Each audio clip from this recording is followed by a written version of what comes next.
Olá, meu amigo, olá, minha amiga, concurseiros de plantão, bem-vindos a mais uma aula de História aqui do Vale Concurso, bem-vindo ao nosso canal aqui do YouTube, para você que está em casa se preparando para o concurso do Corpo de Bombeiros Militar do Amazonas e para a Polícia Militar do Amazonas, você está no lugar certo, porque aqui no Vale Concurso a sua aprovação vale muito para nós e cada professor aqui do Vale Concurso está colocando aqui no nosso canal para você dicas importantes para você gabaritar e passar neste concurso público. O nosso tema da aula de hoje já está no quadro, a economia gomífera. Eu sou o professor Mauro, a nossa matéria é História, e para você aí que tem dificuldade de História, para você que quer aprender História de uma maneira fácil, rápida, inteligente e diferente, siga-nos lá no Instagram, nosso Instagram está aqui no cantinho, Prof. Mauro Alves, não deixe de nos seguir, ative o sininho que está aqui embaixo, para você receber dicas importantes, não só de História, mas em todas as matérias, ok? Os professores do Vale vão estar empenhados na sua aprovação durante esse período agora. A prova está chegando, concurseiro. Bora estudar.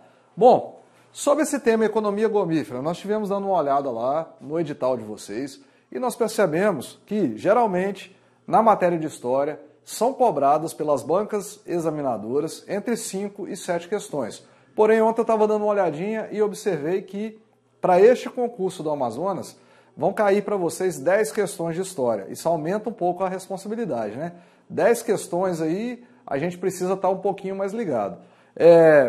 De todos os temas que tem lá no edital, o que a gente faz aqui no Vale Concurso? A gente pega aquilo que há de mais importante, aquilo que é mais caidor e aquilo que existe uma probabilidade maior de ser cobrado mais a fundo.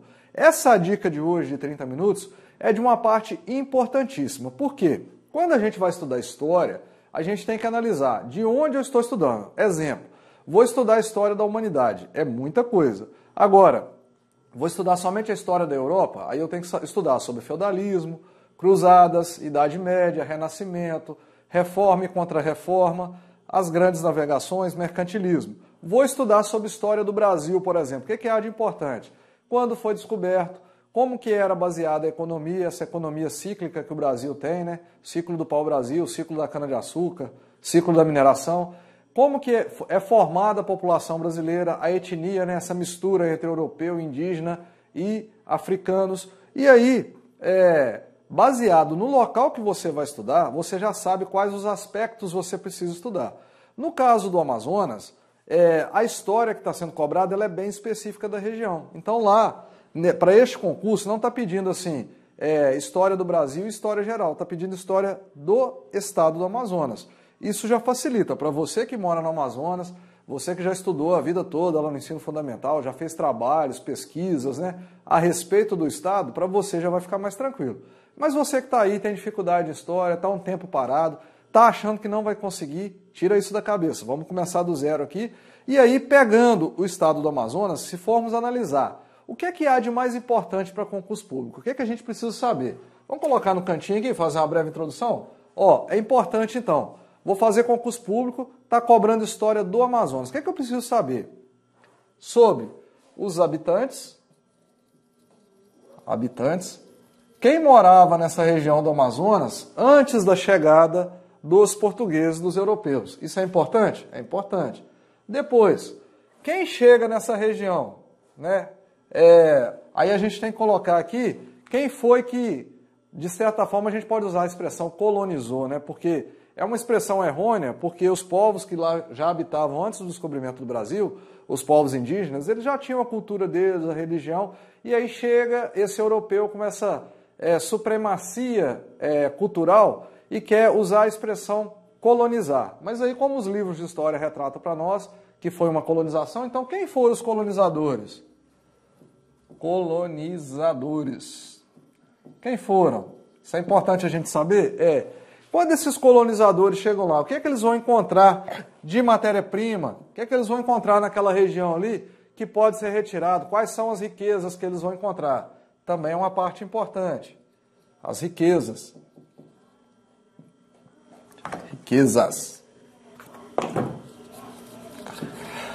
Outra coisa, encontradas as riquezas, como que eles vão utilizar essa riqueza? Vai utilizar tudo que eles encontraram ali para promover o crescimento da região, ou eles vão levar essas riquezas para fora? Vão levar para fora. E aí vem o sistema mercantilista. Ou a gente pode colocar aqui, né, a implementação do mercantilismo. Estou enumerando aqui para vocês o que há de importante para saber dessa região para vocês fazerem uma boa prova. Então a gente tem que estudar sobre mercantilismo. E aí, estudando sobre mercantilismo, a gente entra na parte da economia. Economia. E aí, a formação da população e o crescimento do Estado. Como que ele vai crescer, como que ele vai se desenvolver. Então, neste cantinho aqui, nós temos basicamente, quando você vai estudar a história de um determinado local, no caso aqui o estado do Amazonas, o que você precisa saber? Então, quem morava lá antes dos portugueses chegar, dos europeus, né? Porque também tiveram os espanhóis, holandeses. Quem morava lá antes? Então, os povos indígenas. Quem foram os colonizadores? Né? Basicamente, portugueses e espanhóis, mas os portugueses dominaram a região. Quais são as riquezas que são encontradas lá, pessoal? Então, eles vão encontrar madeira, cacau, especiarias, as chamadas drogas, né, do sertão. As drogas que foram encontradas lá aqui eram produtos valiosíssimos na Europa e que lá na Europa não tinham, então eles vinham aqui buscar. Aí eles criam o sistema do mercantilismo, que era vir até o Brasil, explorar o que havia de riqueza e levar para lá. Dentro dessas riquezas também encontraram o cacau, né, a madeira, que eu já falei. Aí vem a economia. A economia vai ser baseada em quê? Em monoculturas. Então, é uma região que não vai ter uma economia assim diversificada. Por exemplo, se a gente pegar hoje o estado de São Paulo. O que o estado de São Paulo produz hoje em 2021? O estado de São Paulo produz, né, nós vamos ter lá café, leite, derivados. Aí nós temos a indústria automobilística, nós temos a indústria petroquímica. Então nós vamos ter, né, uma diversificação econômica. Nesta época, lá no início, quando a Amazônia foi descoberta, nós tínhamos monoculturas. Então durante muito tempo foi extraído o cacau. Depois a gente entra na economia baseada na extração da borracha. Aí a formação da população. A formação da população ela tem dois aspectos. A formação étnica, essa mistura, né, dos habitantes que já haviam lá com os europeus que chegaram, com os colonizadores, vai gerar essa mistura étnica. E um outro aspecto que a gente pode olhar sobre a formação da população é que muitas dessas pessoas que foram morar ali foram atraídas por alguma vida melhor. Vida melhor que está ligada à economia e vai formar essa população que foi para lá atraída por essa economia, que é o que a gente vai falar na aula de hoje. E o crescimento, como que o Estado cresceu, como que ele chegou no modelo que a gente está hoje. Então são vários aspectos para estudar, vários desses aspectos está previsto no edital, e o que é que nós fizemos aqui hoje? De todos esses aspectos, o que é que a gente tem em comum? A parte da economia. Por quê? Esses habitantes aqui viviam de quê? Da caça, da pesca e da agricultura de subsistência. Os colonizadores, quando eles chegaram, viviam de quê? Extração de cacau, extração de madeira, posteriormente da borracha. As riquezas, tem muitas riquezas na região. O mercantilismo existe desde os séculos XVI, XVII, XVIII, já havia o mercantilismo nessa região, essa extração de produtos, uma vez que o Brasil era uma colônia de Portugal, e a economia baseada nesses ciclos, né? Uma hora um produto está dando mais dinheiro, outra hora um outro produto está dando mais renda, e por aí afora. E a formação da população. Todos esses aspectos aqui vão estar direto ou indiretamente ligados à economia. E aí, no edital de vocês, veio previsto sobre a economia gomífera. O que é a economia gomífera? Economia, vamos colocar aqui na frente, ó, através da borracha. A extração da seringueira e transformação dessa seringueira em borracha. Essa vai ser a economia gomífera que vai mover a economia dessa região durante muito tempo. E aí, se a gente for pegar aqui historicamente falando, desde quando a Amazônia é descoberta, desde quando o Brasil é descoberto, aí isso vai remeter-nos ao século XVI, bem lá nos primórdios. Então, século XVI, vamos fazer um paralelo, né? O que nós tínhamos no século XVI? A população nativa,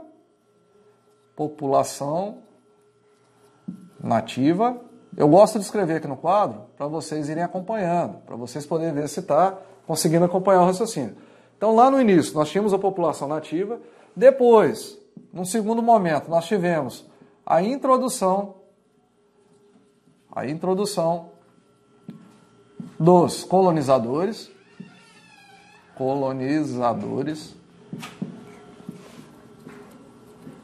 E aí, a extração de especiarias e cacau. Principalmente, a gente fala dos produtos principais que eram extraídos, né? Dentro das práticas mercantilistas, né? Aqui ainda no sistema mercantilista. Isso aqui vai durar desde o século XVI até o século XVIII. Então, desde o século XVI até o século XVIII, nós vamos ter esse modelo. E aí, no século XIX, vai acontecer uma grande mudança nessa parte da economia que vai transformar toda a população e toda a dinâmica desse Estado. Aí que é importante para você fazer uma boa prova. Então, vamos lá. Quando a gente chega aqui, nós podemos dividir o quadro aqui, ó, século XIX. Então, no século XIX é que ocorre o boom da borracha. Mais especificamente na segunda metade do século, a partir de 1872. Então, ó, 1872. Precisa preocupar com essa data? Não, pessoal. A gente está colocando a data aqui para mencionar o tema da aula de hoje, que é a economia gomífera, ok? Por que que nós colocamos esse tema aqui para vocês? Pessoal, veja bem, durante 3 séculos, do século XVI até o século XVIII, a região era uma região de difícil acesso, né, matas densas e fechadas, clima úmido, chuvoso, área que não era conhecida, uma vasta área que não era conhecida, dependia-se da população indígena para servir de guia pelo local, porque ninguém conhecia, e aí eles passam 3 séculos fazendo a extração de especiarias, cacau e vivendo dessas subculturas, ok? Quando a gente chega no século XIX, como que estava o panorama do Brasil no século XIX? O Brasil havia saído, no século XVIII, da economia da mineração, do ciclo da mineração, né? O ouro que foi encontrado na região de Minas Gerais, Goiás, até no Paraná, né? O ouro e o diamante, então estava saindo do ciclo da mineração. Aí a gente chega no final do século XIX, nessa transição, né? A antiga Vila Rica, Ouro Preto, entrando em decadência, tanto é que a capital mineira vai mudar para Belo Horizonte no início do século XX, né? Porque Ouro Preto já não tinha mais como se expandir, o ouro já estava entrando em decadência, e aí surge um produto que vira o carro-chefe da economia brasileira, que é o café. Então vamos colocar aqui, ó, o Brasil no século XIX, as exportações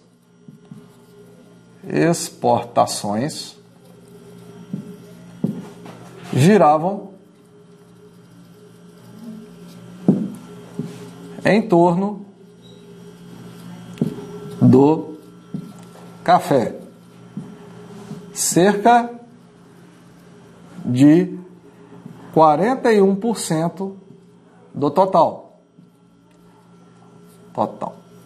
Então, pessoal, de tudo que o Brasil exportava, 41% era o café. Isso aqui é um panorama do Brasil no século XIX. Aí tem outras questões que entram aqui, que não tem a ver com a aula de vocês, mas que é bom a gente só mencionar para a gente fazer interrelações.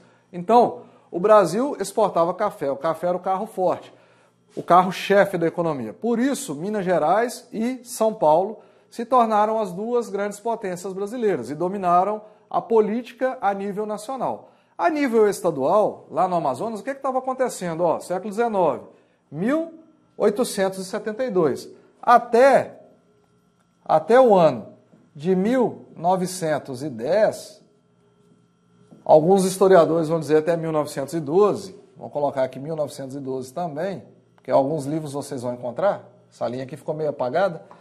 Então, de 1872 a 1910, 1912, foi o boom da borracha. Por quê? A Europa estava passando por um processo de industrialização. Então, ó, século XIX, Europa. A Europa passava pela chamada Belle Époque. É uma expressão em francês, esse Belle aqui é com 2 L's, escrevi errado. A Belle Époque europeia, porque o século XIX foi o século em que a Europa mais vai se desenvolver economicamente, ela vai crescer bastante, né?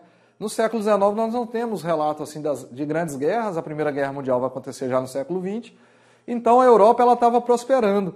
E aí, a economia do Amazonas serviu também para alavancar a economia europeia. Por quê? A Europa havia passado no século XVIII,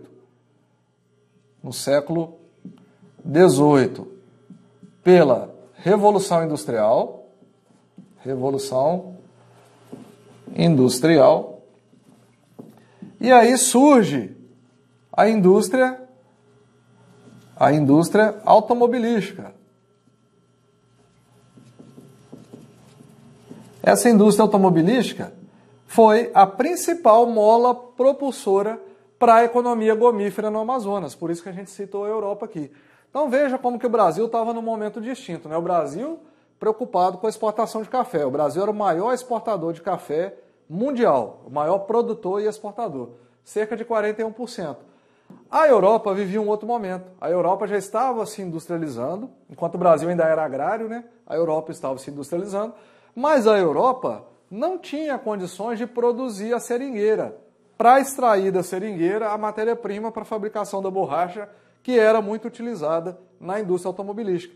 Então a Europa precisaria recorrer a algum outro país, algum outro lugar, onde se produzisse a borracha. E aí, a borracha, que já surgia na região amazônica no século XIX, ela vai ter um crescimento enorme, alavancado por essa indústria automobilística europeia. E aí nós podemos até colocar aqui no cantinho que nós vamos ter 5 fases de crescimento dessa produção gomífera, né? Então vamos colocar aqui, ó, 5 fases, só para a gente falar bastante dessa economia gomífera, né? Então, ó, nós vamos ter uma primeira fase, que vai ser da decadência,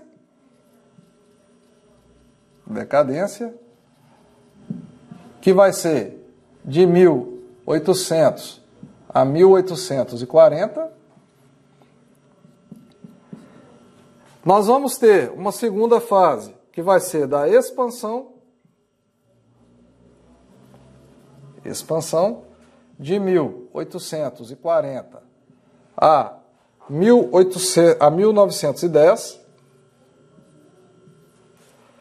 Nós vamos ter uma terceira fase, que vai ser a do declínio, que vai ser, vou colocar aqui assim, 1910, deixa eu colocar só o tracinho, a 1920, 1, 2, 3, aí nós vamos ter uma quarta fase, que é a de recuperação,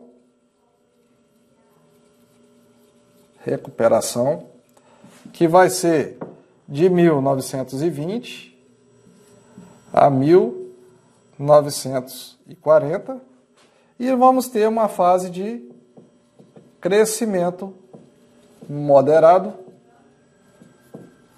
que vai ser de 1940 a 1970. Por que eu passei esse cronograma aqui, pessoal? Eu estava escrevendo, estava na frente aqui, então vou relatar para vocês. Essa fase de decadência, então, a borracha ela começa a ser vista como algo rentável na região amazônica lá no início do século XIX, a partir de 1801, né, já começa a ser visto como algo rentável. Só que de 1800 até 1840 é considerado uma fase de decadência porque a indústria automobilística europeia ainda não estava procurando essa matéria-prima com tanta convicção, ainda era uma indústria que estava engatinhando ainda, né, lá no início do século XIX. Quando a gente chega mais para o meio e para o final do século XIX, aí sim que essa procura, essa demanda vai aumentar. E aí é esse período aqui, ó, a fase de expansão, vou marcar em vermelho aqui, para ficar bem destacado, 1840 a 1910. Ah, professor, mas você colocou aqui 1972. Por que lá está 1840? Prestem atenção.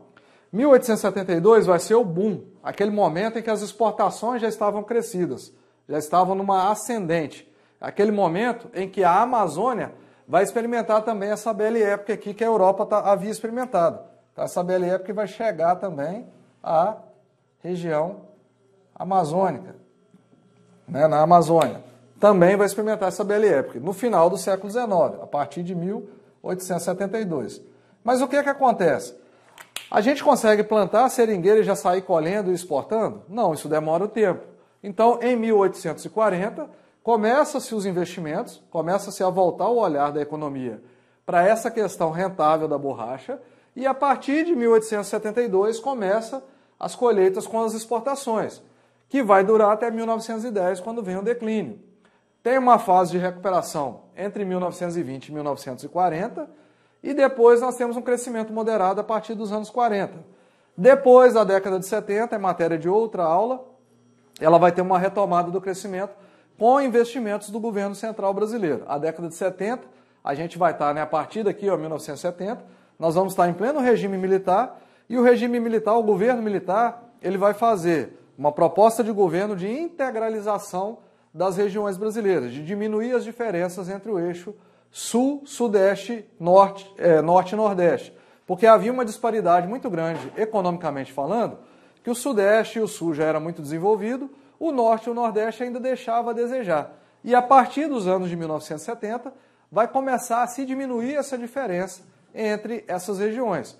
E aí eles vão olhar o potencial de desenvolvimento de cada região. Mas isso é assunto para a próxima aula. O nosso tema, a economia gomífera, a gente passou aqui para vocês muitas informações, mas aí, como nós sempre temos o costume de fazer, vamos voltar lá do início para ver se a gente conseguiu entender realmente sobre essa economia gomífera, como que ela se desenvolveu, por que ela acontece e como que ela tem o seu declínio e depois a retomada de crescimento, para não ficar dúvida, para a gente poder fazer uma boa prova, principalmente para você que tiver dificuldade em história. Vamos lá então. Essa parte aqui do quadro, pessoal, eu passei somente a título de informação. Aqui é só uma introdução do assunto, para a gente saber o que a gente pega de mais relevante, de mais importante para estudar, para fazer uma boa prova de concurso público.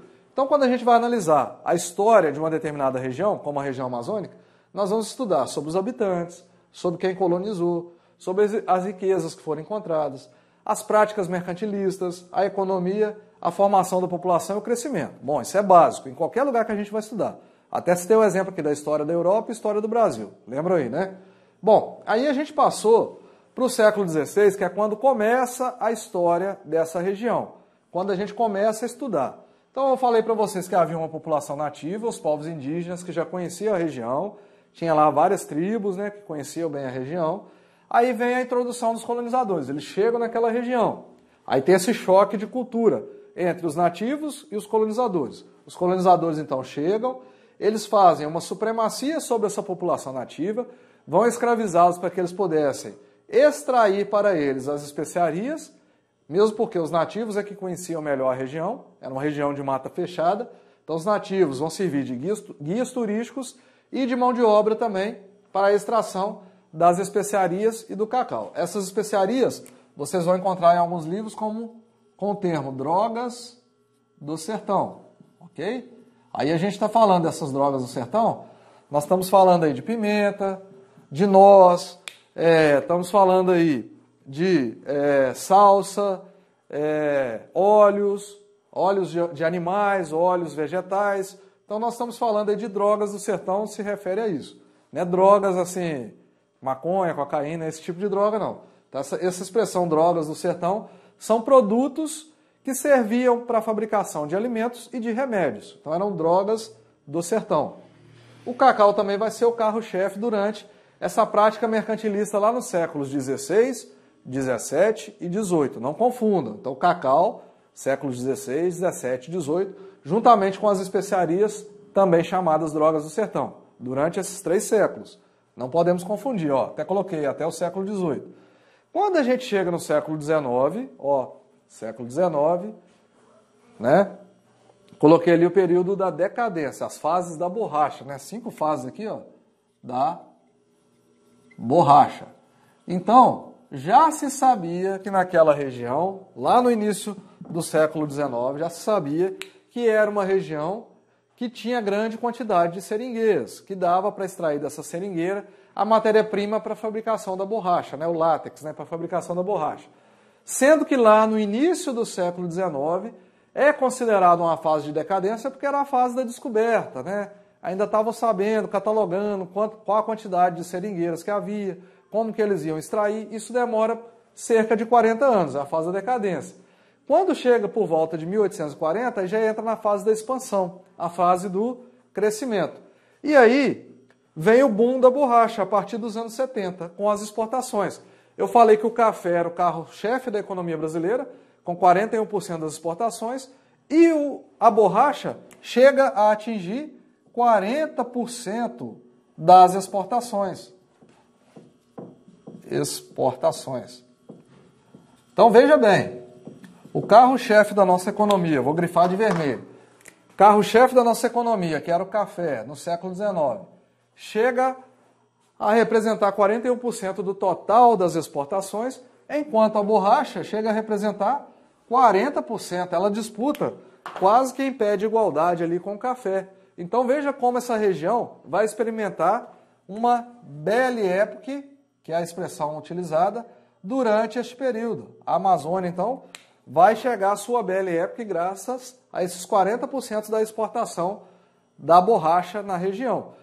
O que é que isso vai trazer de consequência? Crescimento das cidades, desenvolvimento da política, melhoria na qualidade de vida da população, atração, né, vai atrair investimentos para a região vai crescer muito neste período, então, entre 1872 a 1910. Guardem isso aí que é importantíssimo para fazer uma boa prova. Eu estou de olho no cronômetro ali, 27 minutos de aula.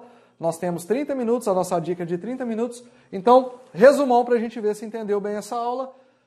A economia gomífera está diretamente ligada à história de toda a economia da região. Então, nós já sabemos, nós aprendemos na aula de hoje, que a economia da região, durante 3 séculos, girou em torno do cacau e da extração de drogas e especiarias através do sistema mercantilista.